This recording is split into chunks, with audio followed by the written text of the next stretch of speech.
Don't mind the twitching. This is Fragments of Silicon.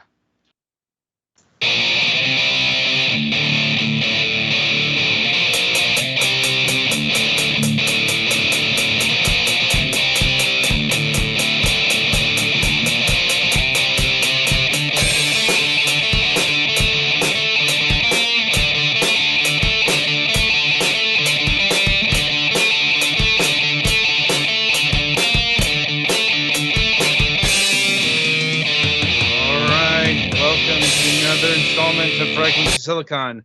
Pardon the dust, I'll get into that in a bit. But as always, I'm your host, Adam. Joining me is the remnants of the regular crew, Petty and Galax. Hooray! Keeping the ghost ship alive, as it were. Just don't make me swab the poop deck.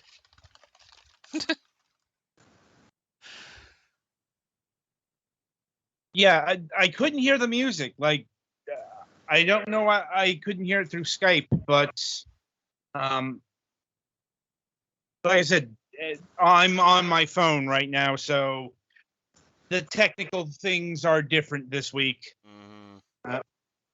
Anyway, let's get to the news. Alex, why don't you start us off this week? I'm guessing he muted.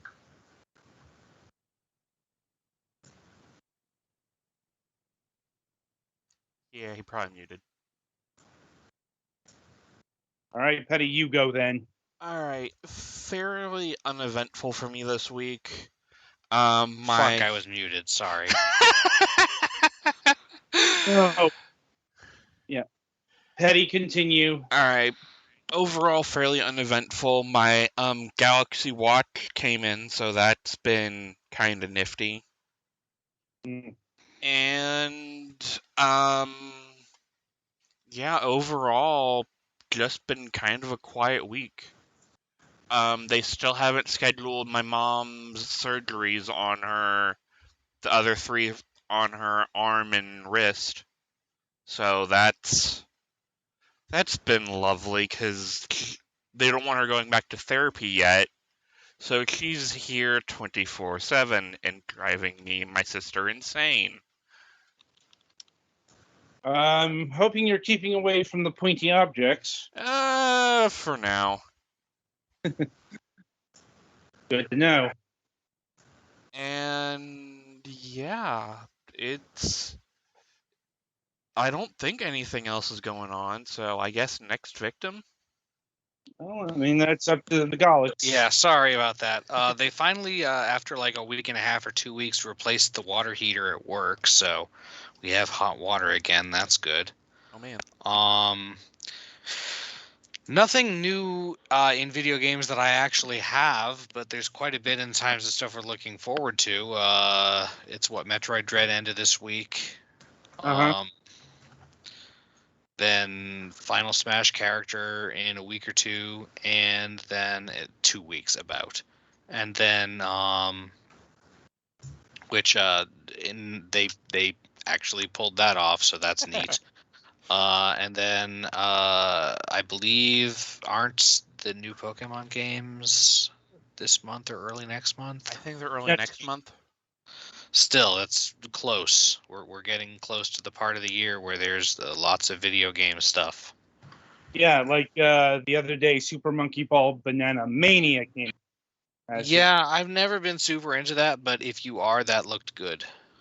Yeah. I occasionally enjoy the Monkey Ball every now and again. I'm sure you could make some joke out of that. Yeah, probably could. I've heard the hardcore are not amused, but they never are. Well, we can address that. They're too hardcore to be amused. It's in the name. It's more they're not happy with the physics of Unity. Yeah. Which is a legitimate complaint, I think. Like, anyway, anything else going on?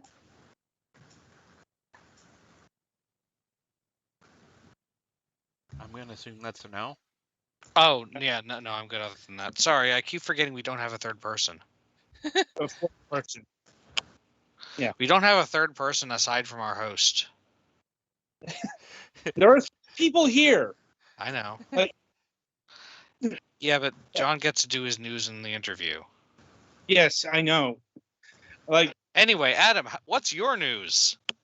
yeah, like, okay, so if you heard the Sunday reviews, or kept track of my Twitter feed, or, looked in the Discord, I posted this in plenty of places, but to repeat it one more time, my laptop, the thing that I usually use to do everything for the show, is in the repair shop. So early Friday morning, I was browsing Netflix, about to start Seinfeld, when the thing, I don't know, froze up. It's made some noises, and then the screen blacked out, and I was forced to reset the thing, and it wouldn't load into Windows. So it got dropped off in the repair shop on Saturday. Though they did, it was like Saturday afternoon, about an hour before they closed. So no way they were looking into it that day. I'm assuming that they started looking into it on Monday. I called them on Tuesday. They have not nailed down exactly what the problem is. And they have asked a few more days to pin that down and fix it. I did ask if there was anything else going on, and they said no. At least at that stage, I did not ask yet because I don't know if they've gone into the machine yet, or if they're trying strictly software solutions at this point. But it is being worked on. I just don't have a timeline on when this is going to get fixed yet. Hopefully sooner rather than later. It's like without the This computer. is certainly putting a cramp in your video gaming, particularly you. Yeah. I'm like, with the smartphone, I can run quite a bit of the show. But yeah, it's like the big thing I can't do is actually play the games, especially the games for review, or the games, for the interview. Anything like that. I wasn't able to install the Distant Lodjo, or however you pronounce that. I think that letter is a J sound, but I'm not sure. We'll get into it. More importantly, it's like, those job aspects I can't do right now. It's like, with the way it's going, next week I'm probably reviewing the fucking mobile version of Plants vs. Zombies. I'm not even joking about that. That's mobile games are all I'm playing right now because that's all I have access to. It's especially frustrating because I just bought the Castlevania Advance Collection before the crash happened. I was expecting to be playing a lot of that this week. Clearly plans changed. Yes, can verify it's J, which is the J sound without the D on the front. Or if you do French, it's French J. Right. Anyway, so probably, it's like I'll have updates as soon as I have updates. And yeah, that's pretty much my news for the week. So merrily as I can go this week, we shall roll to the interview portion of the broadcast. And joining us once again is John Pickett of MangaGamer. Hello, it's good to be back again. Indeed, it's good to have you. Like I said, apologies if I'm not as knowledgeable as this with the subject material this week as I usually am, because I have not been able to play it, any visual novels that aren't phone. I was like, it's fine. I've been having a little bit of issues with my own PC, my own graphics card. I actually had one of the two fans that keep it cool. One has fallen out, so it works well enough that I can use my PC tower, but to actually play anything, I have to pull the case off and put a fan in front of the graphics card. So that's what I'm doing right now until like COVID hike on microchips ends, so I can buy a new replacement graphics card. Oh God, yeah, that's gonna be hopefully in our lifetime. Ugh. Yeah, I don't feel like paying $1,500 for a graphics card when that's what they'll charge you for like new PCs. Yeah, or like paying almost 1,000 for a low end model because people are assholes. Yeah. Yeah. Yeah. Unfortunate, and yeah, it would nice if the global semiconductor stock, or whatever you would want to call it, would end. Yeah. Or scalpers could go jump in a river, but Yeah, and you know, people stop buying graphics cards to mine Bitcoin. yeah. and NFTs now. Like, God. Yeah. we cannot right click enough. Anyway, so first on the docket is the Distant Memoraggio. Yes. I believe we have talked about this game before in past interviews. It's just back then it was in the future tense. And now it's released. yeah, it's actually been out for a few months. So I suppose as a refresher to the audience, what is this game exactly? So Distant Memoraggio is it's basically both sequel and prequel to the Expression Amrilato. For those not familiar, the Expression Amrilato is a Yuri isekai visual novel that will teach you Esperanto. And so Distant Memoraggio contains two individual stories. One follows after the ending of the Expression Amrilato, where it deals with the two girls now that they are in a happy relationship, dealing with the communication issues that arise when you are in a romantic relationship. And so I've read fiction, and relationships lasting longer than people starting relationships sounds fake. Not everyone gets to do Clannad After Story. No. And then the second main story is the tale of Ruka and the teacher that takes her on as her guardian. It's their past together, and it deals with the communication issues that come from that age barrier, and sort of how do parent and child relate to each other in a sense, basically. And I'm assuming this is all in Esperanto? It is. It follows very much kind of the same with the original. So you'll have the English, you have the sort of Esperanto overlap. So there's kind of a mix, but it's not as focused on teaching you Esperanto as the original was.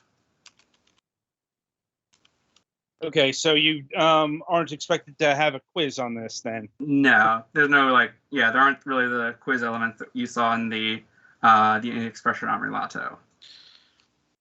It's much more of a straightforward story in that sense.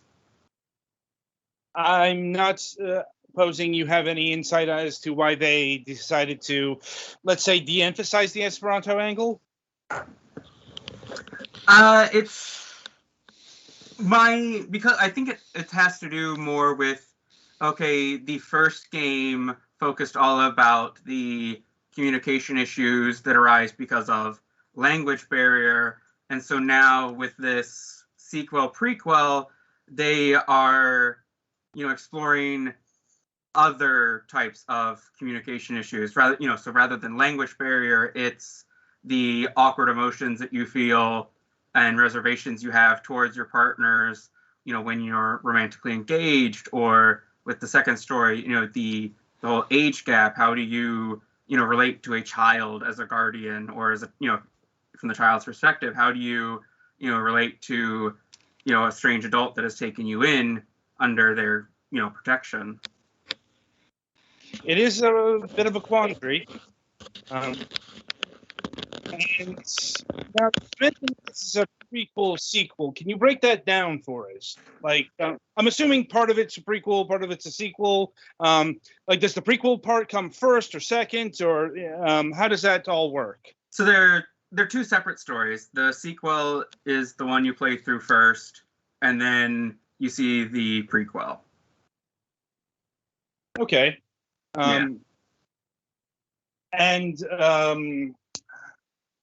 I'm not sure if you can address this without like spoilers, but like I'm wondering how the parent-child story ties into everything.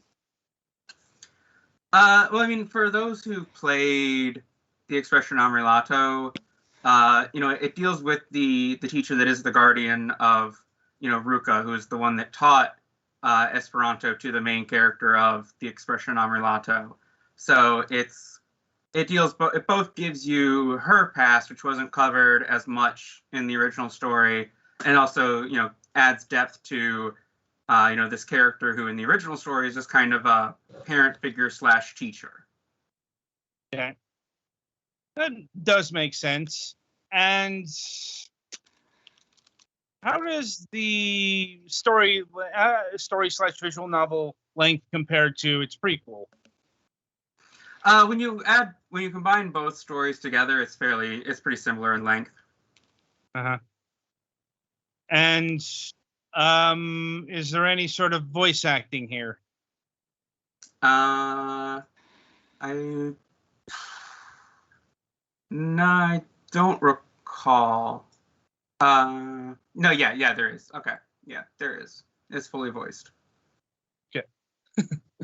And I see there's a mature content descriptor, and we've certainly gone over the battles of that, and no problems with the distant here. Right. It's no more mature than the original. There's a couple scenes where one of the characters takes a bath, which is, Steam considers that a problem. That's a cultural thing. It's like, Japan doesn't really have a stigma about that, familial bathing that we over here in the West, especially in the United States and Canada, have. Yeah. I'm like, but as long as, was there any problems bringing Distant to Steam?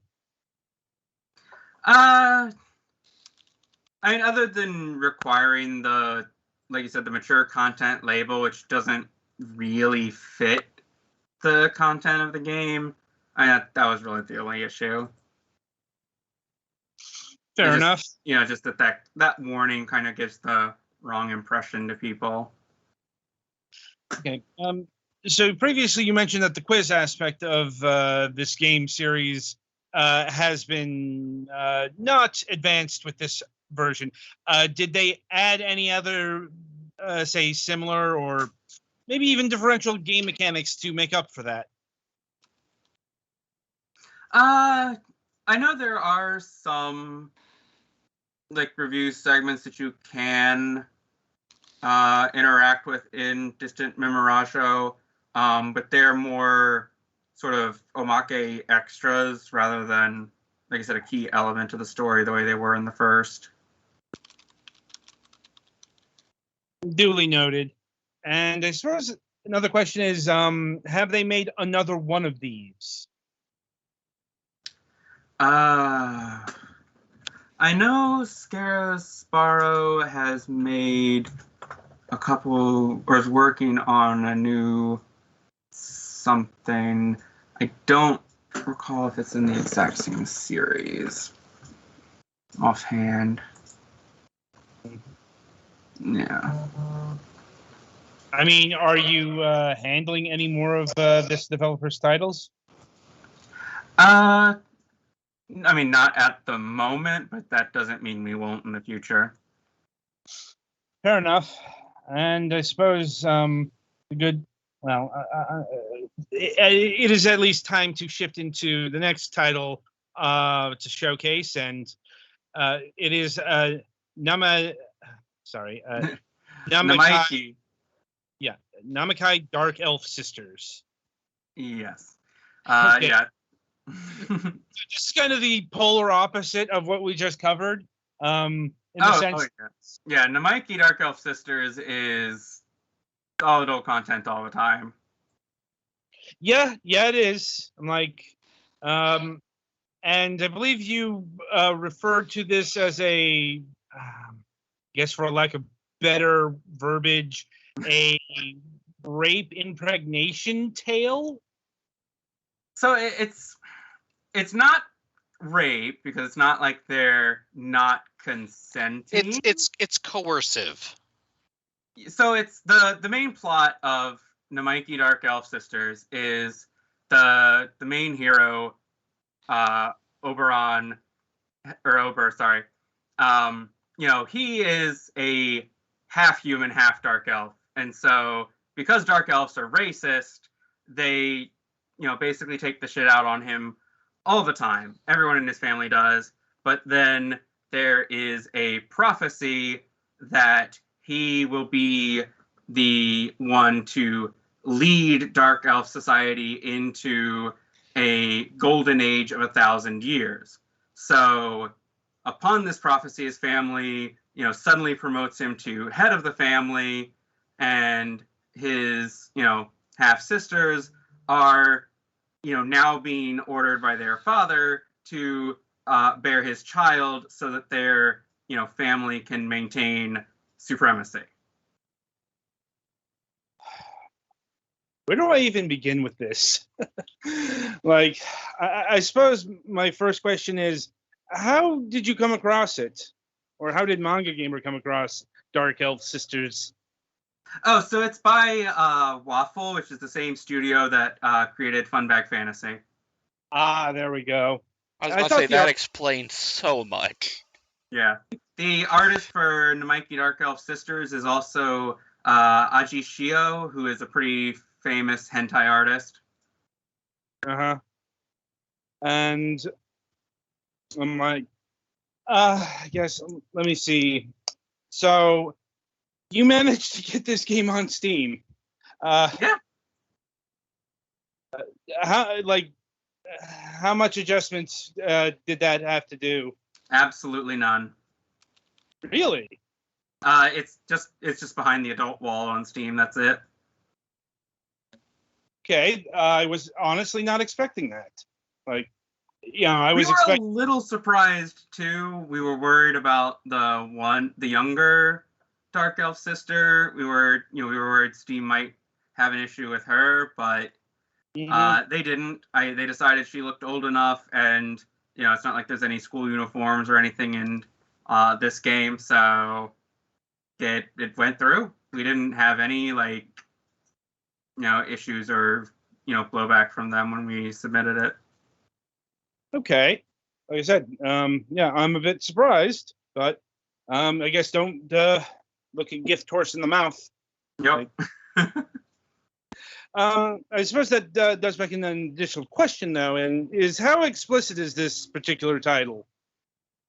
So, basically, aside from scenes setting up the quote-unquote storyline, the entire game is having sex with the three Dark Elf sisters. And how much of that do you see? It's a full-length title, so over 60 plus scenes, I believe. Okay. And I'm assuming so the core of the question here is, do you see the actual sex acts in the Steam version? Oh yeah, you see full penetration. Okay, because once again, that's a thing I know you've had problems with in the past. Yeah. Well, I mean, with the what we can show, the penetration, that kind of thing. That was an issue with Kindred Spirits and Gakthun, where that was back when Steam didn't have an explicitly adult side. There was no adult curtain to put the porn behind. Right. So it had to count as, mature in theory by ESRB or, other rating board standards. And, those two did. But, now that Steam is just allowing straight up adult content, if you're behind the adult wall, it's a different ball game. That is good to know. Like, I suppose things have improved. Like, Yeah. yeah. If you're just going to be putting the game up as strictly adult behind the Steam's adult gate, the issues you have to look at are more visual depictions and content and things like that, rather than like, are you showing genitals? And because it doesn't matter if you show genitals, it matters if those genitals are a character that Steam doesn't like. Right. I get what you're saying. Like, and I guess getting back to the game itself, how many ladies are there? Is it a pure, let's say, fuck fest, or do you actually, excuse me, get to romance them? So there are three. You have three sisters in the game. You have an older sister, younger sister, and then there's the middle sister. And they each kind of have their own personalities, their own different kinks that their series of scenes caters to. I wouldn't necessarily call it a do you romance them or not, but one of the main decisions you do get in the game is whether or not you actually impregnate them or not. So that's sort of kind of the in a way, sort of the ultimate revenge path for the hero is to have all this sex and not get any of them pregnant. Since that's, the whole thing that they were ordered to do. This is a very strange situation. Like, and I'm like, I guess the question that I have to ask is, how do you impregnate them, quote unquote? I think well, you see, Adam, probably obvious. Yeah, you decide whether or not to finish inside them or not. Okay. I was wondering how gamified this was. That is okay. It's just a simple choice. Not you have to pick this route to get to the impregnation route. Yeah, it tells you how many times you finish inside or outside, and based on how often you do one or the other kind of determines the outcomes there. Yes. Good once again, and I'm assuming we the best included Steam achievements for that. Oh, yeah. I'm like that doesn't surprise me somehow. And anyway, like, so can you make a full, let's say, impregnation run the first time out, or like, do you have to pick each sister as its own route and you have to do the visual novel thing to restart? No. It's you can, like I said, do it all one run. About what I expected, but once again, gotta be aware of how visual novel mechanics work. Mm-hmm. And you see here, so this game just released on Steam, if I'm remembering correctly, right? Yep, at September 30th. Okay. And let's see, I believe we have one more game you wanted to talk about. Unchikano? Is that how that's pronounced? Yeah, Uchikano, Living with My Girlfriend. So this is a story by Argonauts, which is the sister brand of Moonstone. So it's basically the same team from Moonstone that created, Princess Evangile and Emoto Paradise. Uchikano we released on August 26th. And it's not on Steam, but it is essentially it's a very romantic game. It focuses. There's one single heroine that it's fully centered around, the Matoi Ayame, and the story starts when she kind of moves in with you, and so it focuses a lot on the, kind of happy, kind of awkward, romantic interactions that you have, when someone is living with you, things like stumbling on each other as you're going about your daily life, the, good morning, good night. And it's very much hones in and focuses on bringing you that, feeling of being in this relationship with the main heroine. Okay. And I believe you described this as fairly vanilla in terms of content. Sexual variety. Yeah. It is still very much an adult game, but yeah, the content is very vanilla. So it is definitely a type of game for those that are looking for more of a romantic, kind of heartfelt interaction with their, waifus. So I'm guessing tasteful fucking then. Yes. Good to know. And is there any particular reason why this hasn't hit Steam yet? I'm trying to remember why we weren't able to get it on Steam. I think it has something to do with the fact that she wears a blazer, even though she's in college.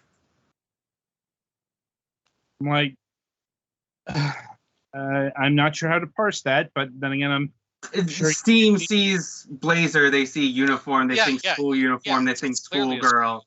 So even though she's college, even though she looks very mature, oh, it's a school uniform, she's underage. No, she's not. Nobody wears a blazer unless they're definitely going to school or else are a businessman. Yeah, exactly. Like that's the issue with Steam for this game, basically. Oh, like I can't even with that. Like, but I'm like, once again, this is just one of the constant narratives we have every time we talk about MangaGamer. Yeah. I mean, it's just at this point, it's just one of the standard challenges of creating and selling adult content. I know, I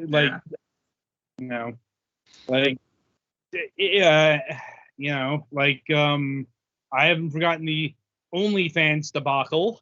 Oh my god, yeah, that was quite the debacle. I guess I can give them a modicum of credit in that they realized that they were OnlyFans and they finally understood what OnlyFans was known for. Yeah. I'm like, hey, it's better than Tumblr, which, as far as I know, hasn't restored the porn. They're terrible at enforcing it, but that's because it's Tumblr. I was gonna say, how many people still use Tumblr after that? I do. Okay. I have stopped. That said, Tumblr definitely has issues. But a lot of the people who are still there definitely prefer everybody think it's actually dead because that way we can get incredibly untargeted advertising.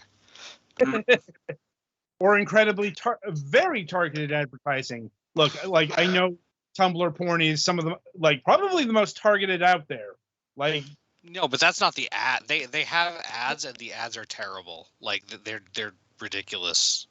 And, right. Whatever. Right. Anyway, we're not talking about Tumblr right now much. Yeah. Yeah.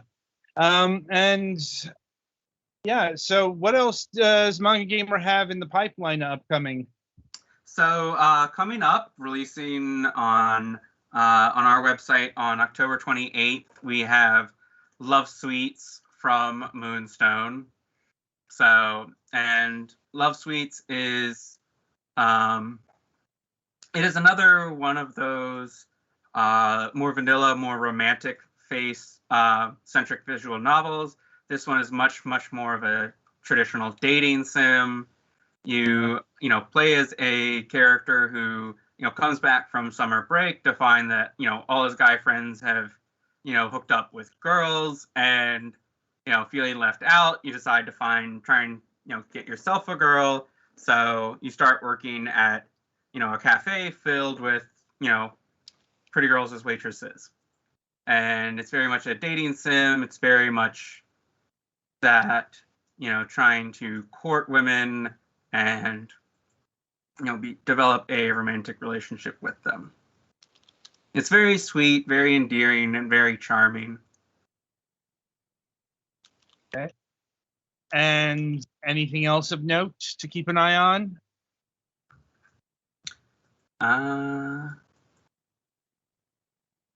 Though that would be our only upcoming release at the moment. We'll be announcing, another one once that comes out.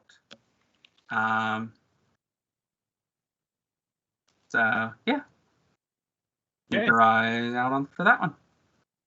All right. Well, John, as always, it was lovely having you on the program, and as always, we look forward to your next visit. Say December 16th or thereabouts. The 15th would be the Wednesday. Yeah. Okay. Yeah. That sounds good. All right. We'll see you then.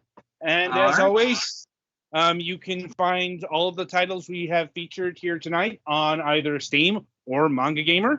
And be sure to subscribe to the MangaGamer Discord, Twitter feed, all the social media to keep up to date on their releases. And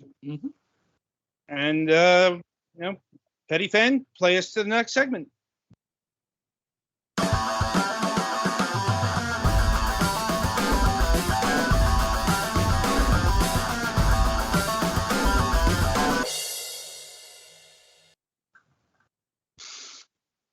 All right, welcome to the topic of discussion. Apologies about last week. We did not get to the Nintendo Direct stuff because the interview ran long and the, let's say, makeup plans got scuttled by computer problems. And indeed, the window for that has passed because this week we got to talk about Smash. Because I'm sure, as everyone out there who might be listening to this is no doubt aware, the end of the road for Super Smash Bros. Ultimate has come, at long last. And, I know that has run the gamut of emotions. Watching the freak out videos were fucking hilarious. I don't doubt that. And once again, if you somehow, crawled under a rock the past few days, you will not know that the final character is Sora from Kingdom Hearts. Which means they did a lot of legal wrangling, possibly going back like 6 fucking years to when Sora was evidently the highest result from the what character do you most wanted Smash poll that they did near the end of Smash 4. Yeah, I'm like, they apparently admitted that Bayonetta was like in the top 5. I'm willing to bet Bayonetta was number 5, and the Cloud was pretty high though. Yeah, my point is, I'm willing to bet that everyone else on that poll either got in or was like fucking Goku or Shrek or Batman. Yeah, was a non-video game character and therefore ineligible. I'm like, Sakurai directly stated that no cross-media personalities. And while he didn't state it, it's been a pretty clear rule that assist trophy characters are also not allowed. Right. And I suppose on that end, Doom Guy got in. He's a me costume, but that's something. He can still party with Isabelle. They're actually closer to the same size this way. Yes. Like, and it's and it's weird because apparently Smash can't use the actual logos of the It's mature not rated. Smash. It's an ESRB thing. Apparently, sometime after the Joker announcement, the ESRB changed its rules so that any game that references by name a game with a higher ESRB rating is immediately changed to that rating. And this is hilarious because it was Smash Cross the Doomslayer. Right. So if which they use it as close to the fucking Doom font as possible. Right. Mind you, this isn't a thing in like Japan, which is why those Smash Directs were able to use the actual logos of the games. So instead of Altair, it was Assassin's Creed. Yeah, ESRB is a U.S. organization. Mm-hmm. I'm not sure how it works for Europe. If they have similar rules to that effect, but that's what was going on there. It's just funny because he's called the Doomslayer. They could call him the Doomslayer. Apparently, his official name was Fine. Like, it's like it's actually a clever workaround. I don't think that was intentional, but it's like, I wonder who the Doomslayer is from. At least they didn't forget with Space Marine or anything like that. It's from that highly regarded series Quake. Yes. And no, he's not. That's actually the Ranger, if I remember correctly. Like, yes, the Quake guy has an official designation. Has since Quake 3 Arena. But anyway, yeah. So also we got some more Splatoon costumes. Nobody seemed to care about those. I'm glad to get the Octoling here. Right. I'm just saying, like, what did I see on the social media? It was obviously more Splatoon content is not particularly news, is the main thing. Yeah. Like, especially in comparison to adding a new franchise. No assist trophies this time, which is a bit disheartening because there are no Kingdom Hearts items, though there's probably a reason for that. Yeah, they don't usually add assist trophies, but yeah, they didn't add anything. Yeah, there's nothing. The only other Kingdom Hearts content is that in the background of Sora's stage, well, there are some spirits, and in the background of Sora's stage, there are images of certain approved Kingdom Hearts ally characters. Basically, all the original stuff, like. Okay, it's the other two members of Sora's friend group, the three actual main characters of the series, Aqua, Ventus, and Terra. I know they're not, you know what I said. Then Roxas, is it Xion or Sion? Whatever. Sion, I believe. It's Kingdom Hearts. Everybody is Sora anyway. Excuse me. Everyone is either Sora, Xehanort, Donald, or Goofy. Yeah. And okay, so I suppose to address the giant black mouse in the room. Yeah. Hey, on the plus side, they didn't force them to change the fucking keychain for the Kingdom Key. That's because Nintendo paid out. Like knowing what I know about how Disney operates. That's a fucking Mickey Mouse thing. Yeah. That's incredibly fucking hard to get. Yeah, the Kingdom Key default keychain is just a hidden Mickey symbol. Yeah. Only not hidden because it's on the fucking end of the keychain. No, it's not. Yeah, it's not a hidden Mickey symbol. It's a Mickey symbol, and Disney has very strict rules for the Mickey stuff. Yeah, there's been a meme going around of Heavy from Meet the Heavy from Team Fortress 2 in his thing, where he's talking about how expensive it is to fire his gun. Where he's like, it took with you put the screenshot of the Mickey Mouse symbol over the fucking gun. It takes $12 million to have this emblem on screen for 18 seconds. Like, that's probably only a slight exaggeration. Yeah. Like, it's not just the cost. It's no, seriously, like Mickey Mouse in particular has a lot of rules, and it's also not just a external thing.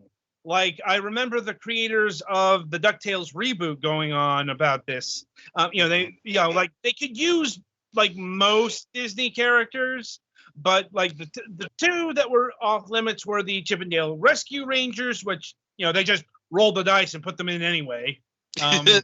Those aren't Chip and Dale and Gadget and Monterey Jack. Those are just a totally ordinary, super intelligent mouse that look like them. I believe that's like the script designation for Gadget, super intelligent mouse. But that's because they're doing a Rescue Rangers movie or something like that. Like, and the other one was Mickey, and that's mainly because even if you're an internal team at Disney, you don't get to use Mickey unless the Mickey Council, or something. Like, if you're surprised that there's a Mickey Council, you don't know Disney. Yeah. Like, part of that council but is the reason why Kingdom Hearts 3 took so fucking long. Possibly, very possibly. Like, there's also some what's the word? Starts with C and means people talking and being annoyed. Contention about the song list, for two reasons. One of it's only 9. The other one is that there's an extra one that you get if you also have Melody of Memory save on your Switch, which is an interesting way to do a time over. Yeah. That said, they were somewhat hampered in the things they could use, I guess. Well, Considering that a lot of the Kingdom Hearts music is Disney music. And then the most iconic Kingdom Hearts song is evidently difficult for them to use in Kingdom Hearts because it's owned by Utada Hikaru and her label, so... Oh God, we do not have the fucking time or space to go music rights. Oh God, especially from Japan. And like Disney and fucking Square Enix. Let me just put it this way. If they wanted to include Simple and Clean, what they would have to do to get it would be neither. It would probably have doubled Smash's budget. I'm not even joking. Oh, no. Like, yeah, no, it's like music rights. They're the final fucking boss of copyrights. I swear. Like, because, I mean, that's what's been fucking up Twitch in a non-league capacity. Now, it's because the record labels don't want to play ball. The video game people, they're fine with it. It's free advertising. Yeah. Like, they're like, no, pay up. You're Twitch. You're owned by Amazon. And I'm like, along those lines, I can't exactly disagree. Like, but at the same time, they're also taking it out on the wrong people. I know. But yeah, I mean, it's the streamers. It's us who suffer. There's a reason why our games don't have audio. Yep. You do not take the chance. Like, plus, and we're usually talking. So yeah. I know that's probably a ratings downer, but It's better that than the VODs just never exist. Mm-hmm. Yeah. Also, apologies with the VODs not hitting YouTube. That's a laptop thing. I literally do not know how to transfer from Twitch to YouTube. I don't think you can. Yeah, it's like I don't think I can. So, just the thing that I'll have to do when I get my laptop back. Anyway, so getting back to what I was saying about the Keyblade, this is all important because Kirby has a Keyblade, but it's not the Keyblade. He also, Kirby has an energy projection of a Keyblade at least, but yeah. This actually has fucking lore implications. Kind of, yeah. Well, also the fact that Mario did hold the Kingdom Key by its handle for a hot minute there while he chucked it at the space. Well, yeah, I mean, if you're like, of course, Mario's pure-hearted, in spite of what like modern fan fiction is doing. Like, look, just because you think that Mario is holding down Luigi somehow, that's not actually the case.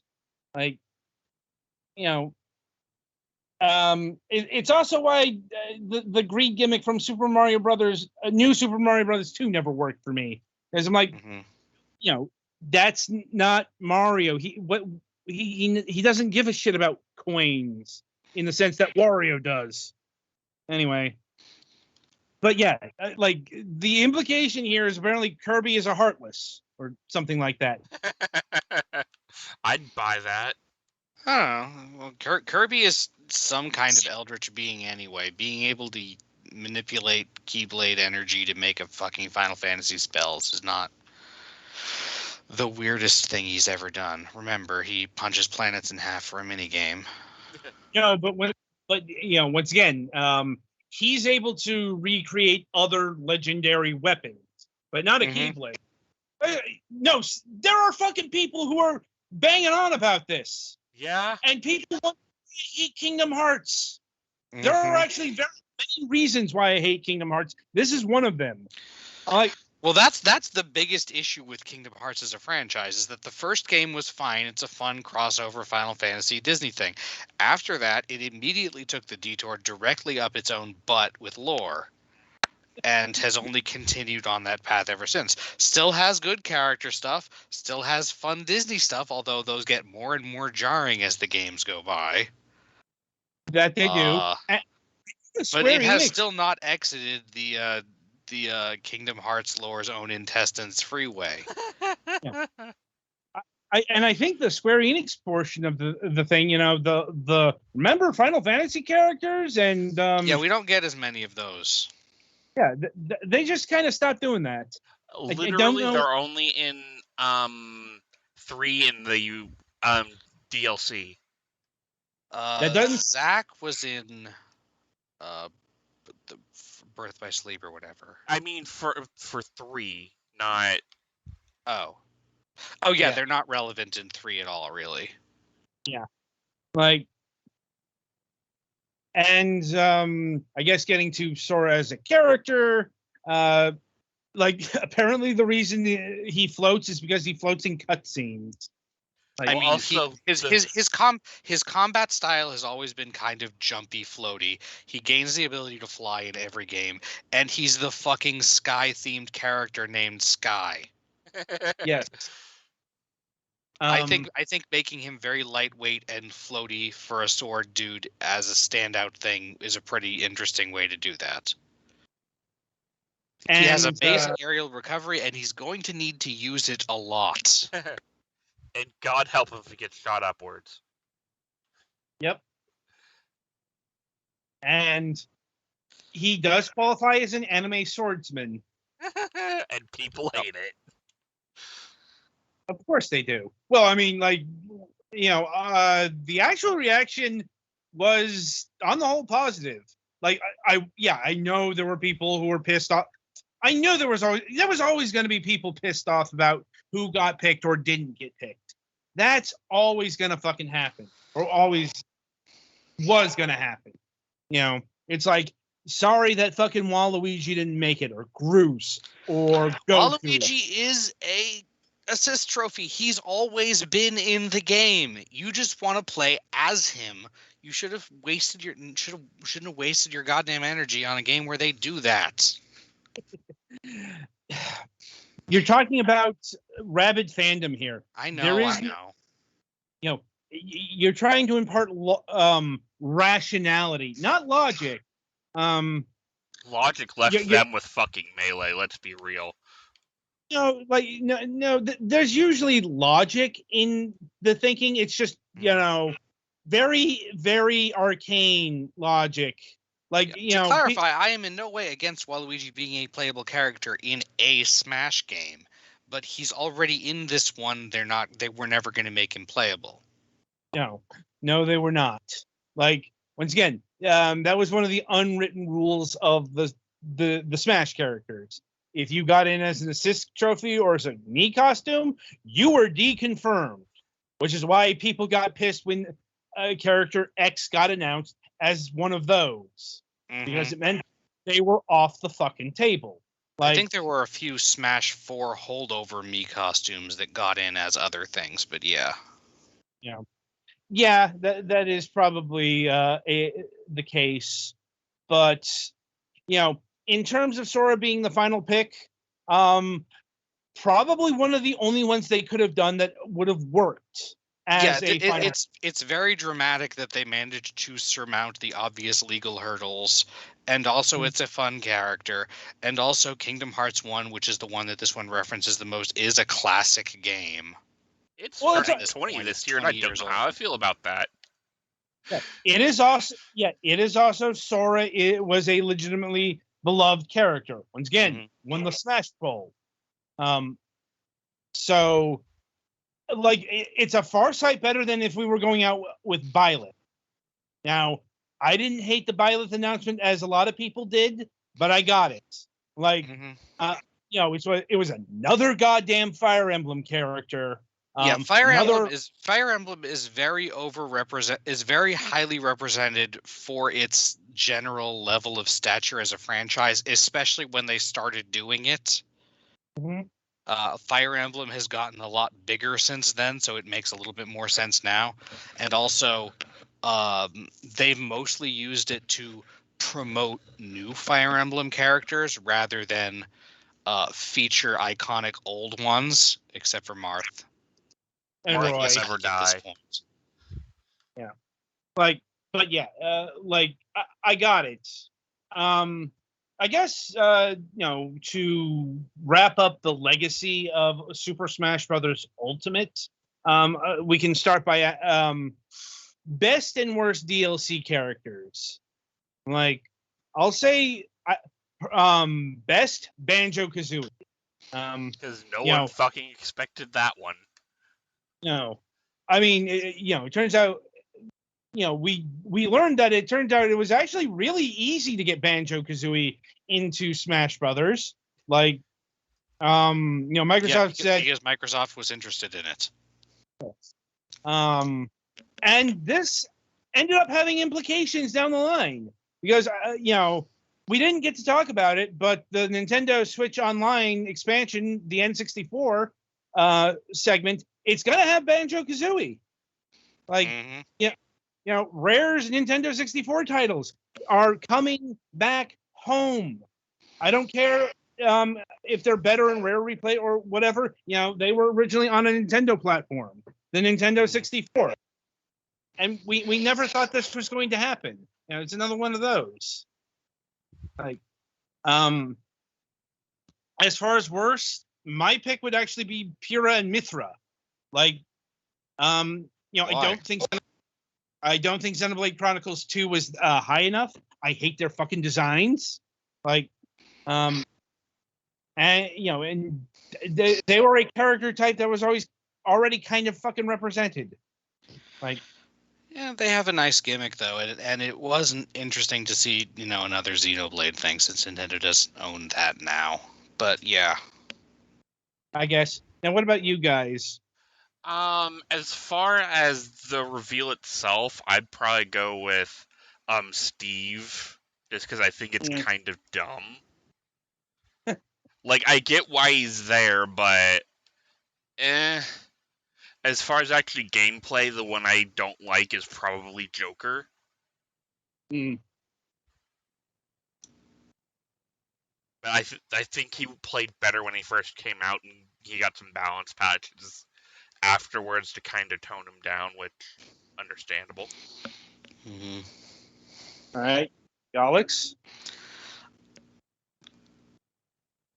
I think Steve has a lot of really interesting mechanics, but I still think he's the one that kind of stands out like a sore thumb and doesn't fit as well. But I do recognize that Minecraft is actually basically a classic game at this point, so it fits. Did that pain you to say that as much as it paid me to hear it? I don't know. Um,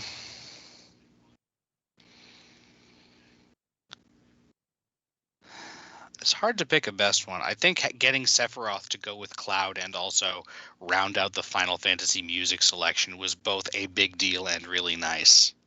Hmm. Um, Yeah, I do also think that Banjo and Kazooie was a really good addition, though. okay. And as far as the overall legacy of Super Smash Bros. Ultimate goes, well, I think it's in the title, Ultimate. Yeah, Like- it will be extremely like even if they make a new Smash game and it has rollback netcode and a bunch of cool characters people want, it's very unlikely that it will be as good. It will be a long time before they make another game as good as this one, especially because Sakurai will probably not want to be doing any more of these if he can help it, even though he might still feel obligated to if they try. But I it's suppose- not Melee. Crosses He looks eyes. extremely in need of a rest, even if this was a labor of love. Yeah. I mean, I think it gets forgotten by those who want a Smash Pack 3 that Super Smash Bros. Ultimate got support for 3 years. This game actually came out in 2018. Mm-hmm. Like, so, it got and it's not a games as a service title. It's not. If Ubisoft or anything was in charge of this would have been 3 different games, $60 a pop. Yeah, the packs of DLC are paid DLC, but they're not like well, first off, most people bought them as packs like initially, and yeah, they're not things that are getting a whole ton of recurrent revenue, I imagine. Yeah, And then it's they put in the me costumes for come out with each pack, and those are a new purchase, but they like add up to like $5 total. They're like 75 cents each or something like that. Yeah. Yeah, and they do have things like events and spirits. Oh yeah, I edition. just saw a thing for a Metroid Dread event. Yeah, as I'm like- booting up the game to get ready for capture. so it's not completely bereaved of the live service tropes, but there's a difference between Smash Brothers here and say Tom Clancy anything. Yeah, Or there's definitely a limit to the amount of money that you can get out of any one person for this game. Mm-hmm. And with Ultimate, I know Melee is always going to have its purists, Yeah. but as a event, this is the biggest celebration of video games I can think of, and it's like Fortnite. Those are more pure promotional events, and I won't say that Smash Brothers was free of that, but fucking Terry Bogard, for example. Who would have picked that other than somebody who really wanted fucking Terry Bogard in? I guarantee you that one was for Sakurai. Yeah. You He's like, cannot let me tell me- have this one. Yeah. They just recently changed it. For a long time, the Something Awful Smash Brothers thread was Smash Brothers Ultimate thread was $60 music player with included fighting game. Well, I mean, that's one of the things that still blows my mind about this game is how much fucking video game music is just in it. Yeah, there are apparently over 1,100 tracks. Yeah, that's exaggerating slightly from what you actually would see because it includes victory fanfares and stuff, but it's still definitely like it's a lot, 1,000 or something. Yeah, I'm like, this is you could probably start a music service with this library. And though that does get into the big concern about Super Smash Brothers Ultimate, because now keep in mind, some of these parts have been assembled over the course of the years. A lot of it is from the previous Super Smash Brothers 4, Wii U and 3DS. Although, thank God, people stopped calling it a fucking port. Yeah, that was a thing that was happening for a while. I have not heard that in years. But you've got all this fucking content and all of these stakeholders and copyrights and all that. I'm like, there is a big concern that Super Smash Brothers Ultimate is going to be stuck on the Nintendo Switch.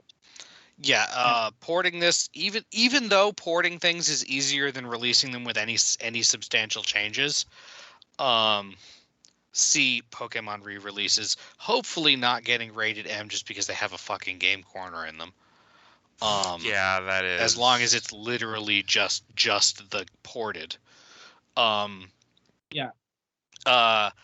This is there's gonna be like they did some legal jujitsu in this game to get everything to be allowed to be in the game, especially now with Sora. Yep. And that will make it. It will be even more of one to be able to ever re-release this again. Oh yeah, this is definitely going to be unlisted before the eShop is taken down for Switch.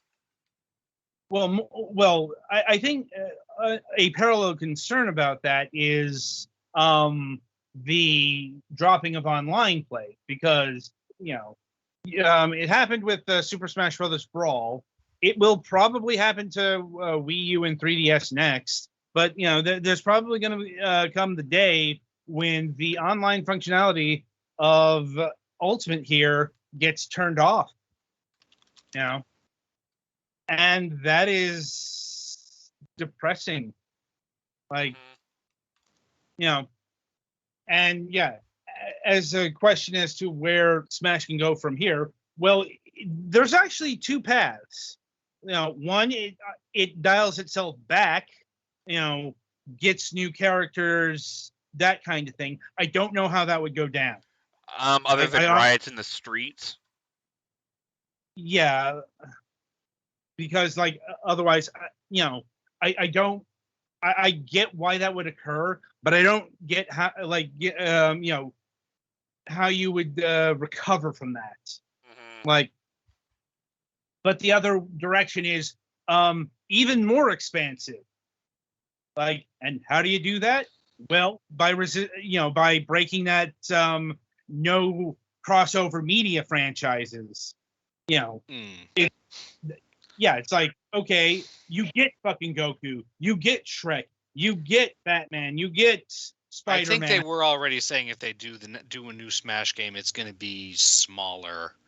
But they could still get away with that if they made it smaller, at least initially. Look, and really tightened up, improved the online stuff, which will require a new console. And Nintendo is not bad at that, so I'm not holding my fucking breath, but you know what I mean. Well, here's the thing.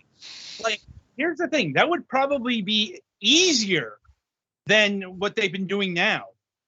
I know that sounds weird, but look at fucking Fortnite. Hell, fucking look at Fall Guys. When you're fucking mega popular, you can get people to do things for you. Once again, Smash Brothers got Sora. And everyone knows that was no easy feat. Yeah, Sora was a pain in the ass to get in, and I don't even know if they did, but it was hard to get a Kingdom Hearts crossover in Final Fantasy, or any Kingdom Hearts stuff in Final Fantasy XIV, which is notably by the same company. Yeah. Yes. Hell, fucking, if anybody plays the Disney emoji block matching game or whatever, they just now got Sora. And it's a fucking Disney game. Well, yeah. Apparently Disney owns the IP and the characters, but I'm not Square Enix probably has some consultation there. Mm-hmm. it's all in the fine details of the contract that we will never ever see. Oh God, Right. no.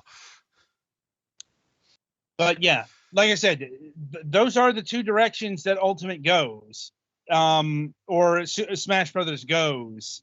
You know, I would expect to see a more compact, like they would still expand it with DLC in this hypothetical instance, but to start with a smaller thing closer to the core. Or they don't cast. do it, and like, yeah, or maybe they just don't do another Smash Brothers for 10, 15 years. Yeah, you know, because once again, they used the title Ultimate, and that ended up, yeah, this is the ultimate form of Smash Brothers, at least in terms of a media property. As far as a fighting game goes, you know, people are still, you know, they'll still tout Melee as the definitive Smash Brothers. Even though this is the best-selling fighter of all time, and it's got like almost all the major fighters. This is the first one that I've seen some of the Melee favoritists acknowledge is actually almost as good. Right. Though I do think, now that I think about it, there is another chart, a course that can be charted. It did not escape my notice that this is a very Japanese centric celebration of video gaming. At the end of the day, yes. I mean, it's by a Japanese company. They are all, there's only so much thinking of other countries that Japan usually does. Right, but therein lies the expansion. Like, next time you could maybe get Crash Bandicoot or Spyro the Dragon or fucking Tracer or somebody from Apex Legends or some Fortnite character, you know, and on it goes. Like fighting games, you know, get fucking Scorpion from Mortal Kombat. You know, okay, you won't refer to him. You won't refer to Mortal Kombat, but you can get M-rated characters. Like, you know, like Mortal Kombat's like the only major fighting game that didn't get a representation here. Like, more or less.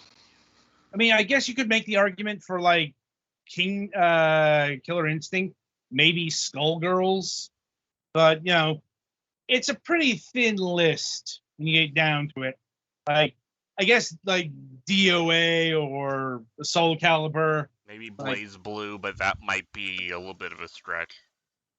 Yeah, my point is, you know, most of the major franchises in terms of fighting games got representation in Smash Brothers.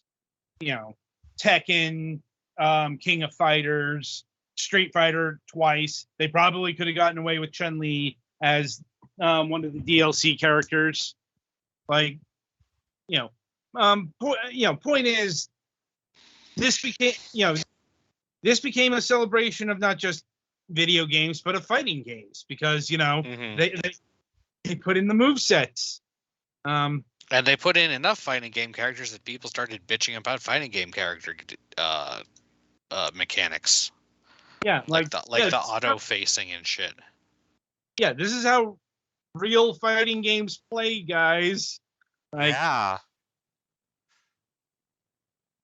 And, you know, also, part of the legacy is, well, something that released on Smash Reveal Day. That's the Nickelodeon All-Star Brawlers. You know, because, you know, apparently with that game, we finally been given, this subgenre has a name, the platform fighter. You know, keep in mind, Smash clones go back all the way, you know, say to the early 2000s, like Dream Mix Fighters TV, that Konami crossover game that we never got, or Battle Stadium DON. But, you know, you didn't get many of these. Probably because you need you need a good roster of characters to pull this off. It's why I've always been more partial to the term mascot fighter, because like if you just had a bunch of generic characters here, you probably wouldn't. Yeah, mascot fighter could be something else. You could put mascot characters in a more traditional, like you could have fucking Street Fighter mechanics, but it's goddamn Captain Crunch versus the fucking Honey Fair Nut enough. Cheerios B. Fair enough. Count Chocula would be good too. Yes. Yeah. It's just another thing about anything that isn't Smash Brothers. They're not operating on a Smash Brothers budget. Like, I mean, people have actually been rather frustrated with the production values of Nickelodeon All Stars, but that's because it's being put out by they couldn't avoid music or they couldn't avoid voices or much music or. They couldn't afford any voices. There's no voice acting here. That's what except for the announcer who doesn't have many lines. Like, it's like this was a budget title that just somehow got to be in the right place at the right time. Well, part of it was they used the fucking buzzword of rollback netcode. Yeah. But also there are some legitimately interesting mechanical ideas that they're doing for it. Yeah, but there's I just feel like you lose out a lot on the appeal of fucking Nickelodeon characters if you can't hear their voices. Yeah, that's one thing, and it's also like the actual production values. This is a rough game. Like, once again, this was put together by a value publisher and developed by a highly regarded indie that we've had on our program several times. Ludosity. Oh yeah, no, they're definitely capable of good things, and this game, like I said, because it's Ludosity, probably has some solid mechanics that are neat in fighting games. Yeah. I'm just not sure. Like, I mean, if they apparently they have some DLC plans, including possibly a voice pack and stuff, and who knows, it could eventually become a very good game. But right now, it's a little bit bare. I actually say that this this could be a good game series, like All-Star Brawlers 2 or 3 might have what people would expect from a Nickelodeon product. All-Star Brawlers Melee. Yeah. So, I think people kind of forget that Nickelodeon games are kind of made on the cheap. Like, they were never really renowned for being audiovisual spectacles. Like, though I will say, yeah, they usually did have the voice acting. Like, but once again, if the game were put out by THQ Nordic, they probably could have wrangled that, because once again, Game Mill Entertainment, they're the publisher of Big Rigs. Not even making that up. Ah, yes, big rigs over the road, outside of the laws of physics. Racing here, loosely determined to mean kind of goes fast with no actual, requirement of a beginning or ending spot, or indeed other racers. Anyway, any final thoughts on Smash? It's a game. You can play it. All right then. So yeah, that'll about do it for this installment of Fragments of Silicon. As usual, the Sunday reviews. Once again, those are up in the air at the moment. It's all pending when I get my PC back. But I can say that this week we will at least have 3 reviews. Beyond that, if I don't get my PC, then we'll see what happens. But we also do have plans for a new episode of Last News Desk on Left, which is happening in about 15 minutes. So until then, I shall wish you good gaming.